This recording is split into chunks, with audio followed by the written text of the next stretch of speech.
اسرائیلی وزراء کی آباد کار گروہوں کے ہمراہ مسجد اقصی پر دھاوے کی مذمت کرتے ہیں۔ وزیر اعظم شہباز شریف کا سماجی رابطے کی ویب سائٹ ایکس پر یہ پیغام سامنے آیا ہے، جس میں انہوں نے کہا اسلام کے مقدس ترین مقام کی بے حرمتی دنیا بھر کے مسلمانوں کے لیے توہین آمیز ہے۔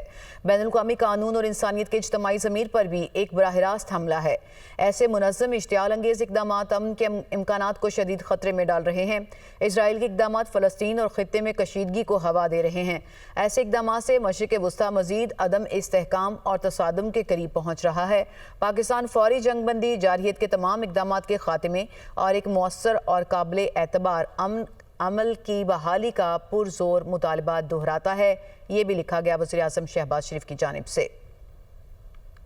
اسرائیلی وزراء کی آباد کار گروہوں کے ہمراہ مسجد اقصی پر دھاوے کی مذمت کرتے ہیں۔ وزیر اعظم شہباز شریف کا سماجی رابطے کی ویب سائٹ ایکس پر یہ پیغام سامنے آیا ہے، جس میں انہوں نے کہا اسلام کے مقدس ترین مقام کی بے حرمتی دنیا بھر کے مسلمانوں کے لیے توہین آمیز ہے۔ بین الاقوامی قانون اور انسانیت کے اجتماعی ضمیر پر بھی ایک براہ راست حملہ ہے۔ ایسے منظم اشتعال انگیز اقدامات امن کے امکانات کو شدید خطرے میں ڈال رہے ہیں۔ اسرائیل کے اقدامات فلسطین اور خطے میں کشیدگی کو ہوا دے رہے ہیں۔ ایسے اقدامات سے مشرق وسطیٰ مزید عدم استحکام اور تصادم کے قریب پہنچ رہا ہے۔ پاکستان فوری جنگ بندی، جارحیت کے تمام اقدامات کے خاتمے اور ایک مؤثر اور قابل اعتبار امن عمل کی بحالی کا پرزور مطالبہ دہراتا ہے، یہ بھی لکھا گیا وزیر اعظم شہباز شریف کی جانب سے۔